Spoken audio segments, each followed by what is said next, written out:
దైవమే తన చిత్తముగా చేసేగా ఘనమైనదిగా ముడిపడే దృఢమైనదిగా విడిపడే వీలు లేనిదిగా కలలకే సాకారముగా ఒకరికొకరు ఆధారముగా తల్లి స్థానంలో భార్యనుగా తండ్రి స్థానంలో భర్తనుగా నాదనే స్వార్థము విడగా మనదనే బంధము జతగా ప్రతిదినం తీగెలు లతగా అల్లుకుపోయే చందముగా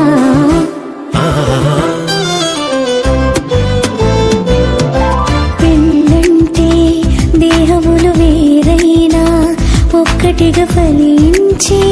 దైవ సంకల్పం పెళ్ళంటే ఇరువురు ఏకముగా తండ్రి పని జరిగించే గొప్ప అవకాశం ఇహలో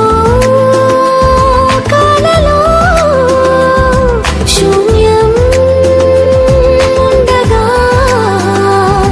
దైవం తలచిన బంధం పెళ్లిగా మారినుగా పెళ్ళంటే దేహములు వేరైనా ఒక్కటిగా ఫలించే దైవ సంకల్పం పెళ్ళంటే ఇరువురు ఏకముగా తండ్రి పని జరిగించే గొప్ప అవకాశం